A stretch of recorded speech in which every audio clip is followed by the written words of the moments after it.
इथे फक्त दागिने नाही तर पिढ्यानपिढ्यांचा विश्वास मिळतो. परंपरेची झळाळी आणि विश्वासाची खात्री.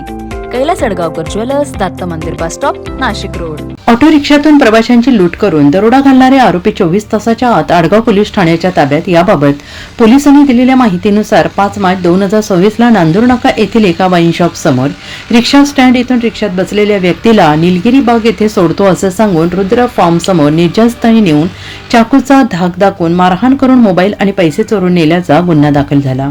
सदर गुन्ह्याचा तपास करत असताना आडगाव पोलीस ठाण्याच्या गुन्हे शोध पथकाने सुमारे 23 सीसीटीव्ही कॅमेरे फुटेज तपासून संशयित आरोपी नांदूर गावाजवळ स्मशानभूमी परिसरात फिरत असल्याची माहिती मिळताच पथकाने सापळा रचून प्रशांत अशोक भारसाखळे निवृत्ती उर्फ सोनू राजू जाधव, विजय भगवान मोरे यांना गुन्ह्यात वापरलेल्या रिक्षासह ताब्यात घेतले. सदर आरोपितांनी गुन्ह्याची कबुली दिली आणि याबाबत आडगाव पोलीस ठाण्याचे वरिष्ठ पोलीस निरीक्षक उमेश पाटील यांनी माहिती दिली.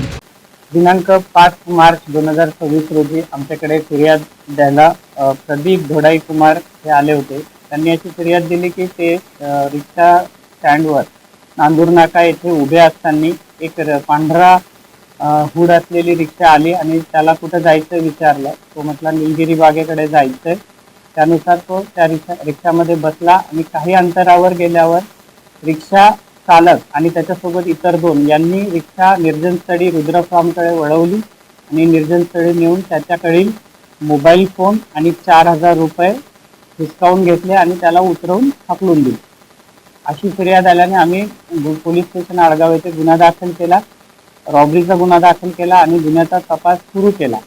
अवघ्या 24 तासाच्या आत तपास पथकाचे अंमलदार, पोलीस अधिकारी पंचमुख, त्यांच्यासोबत तपास पथकाचे सर्व अंमलदार यांनी वेगवेगळे 23 सीसीटीव्ही फुटेज चेक करून त्यामधून आरोपींची ओळख पटवली आणि यातील 3ही संशयित आरोपितांना ताब्यात घेतले.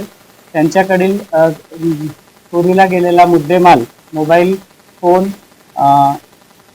त्याचबरोबर तो जी गुन्ह्यात वापरलेली रिक्षा, त्यांच्याजवळ एक चाकू देखील मिळून आला आहे छोटा. असा सगळा मुद्देमाल हस्तगत केला आहे. गुन्ह्याच्या तपासाने सध्या 3ही आरोपींना अटक करून PCR साठी माननीय कोर्टात हजर करण्यात आले होते. त्यांची PCR मिळालेली आहे. पुढील तपास सुरू आहे.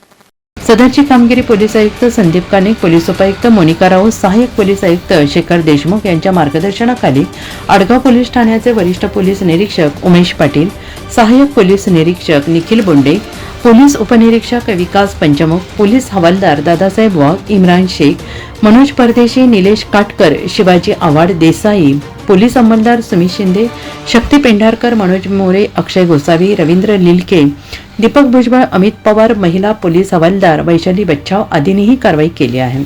NCN न्यूजसाठी रोहन दानी, नाशिक.